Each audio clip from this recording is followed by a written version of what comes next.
Why do William Ayers and the Reverend Jeremiah Wright matter? The answer, we are told, has to do with Barack Obama's judgment and character. Judgment in choosing to associate with them, judgment in choosing to serve on a board with Ayers, character in choosing not to walk out on Wright's rhetoric. In our fourth story, what we learn applying this litmus test to John McCain. We told you last night about the U.S. Council for World Freedom, on whose board McCain sat for years. But while Ayers was a rehabilitated terrorist when Obama served on a board with him, what about McCain's fellow board members in the 80s? What about fellow board member Anthony Buscarin, veteran of the Pioneer Fund, a eugenics group researching white superiority, or fellow board member Jay Parker, a registered foreign agent for the apartheid government of South Africa in the late 70s? And if board co-membership is so toxic, what about McCain's list of endorsements today, including Leonore Annenberg, widow of philanthropist Walter Annenberg, who created the project on which both Ayers and Obama served?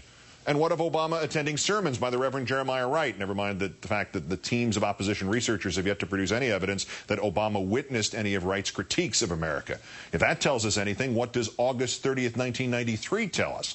On that day, McCain attended a fundraiser for the Oregon Citizens Alliance. He can't claim he wasn't warned. Going in, 30 protesters picketed him for endorsing the anti-gay group. Prior to McCain's appearance there, a Republican senator, a colleague of his, Mark Hatfield, warned Senator McCain not to do it. McCain's own staffers called it the invitation from hell, the Oregonian newspaper reported. An Arizona newspaper column previewed the speech with this headline, quote, "Hate group finds friend in McCain."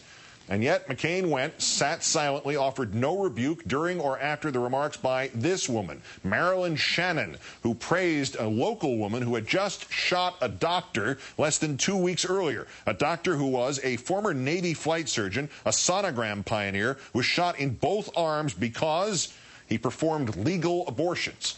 Unlike Ayers, who did not endorse terrorist activities during his meetings with Obama, this woman, Shannon, said of the shooter as McCain sat there, quote, "She's a fine lady." A judge who later sentenced this fine lady for a campaign of, yes, bombing women's clinics said, quote, "Though I am loath to call anyone a terrorist, you are a terrorist." And Marilyn Shannon, who defended that terrorist, who later said her praise did not mean she approves of others doing what that terrorist did, as McCain renounced her even. She was a Bush delegate in 2004, seen here with a Purple Heart bandage, mocking American combat veteran John Kerry. This year, last month, she was a delegate for John McCain. Judgment and character.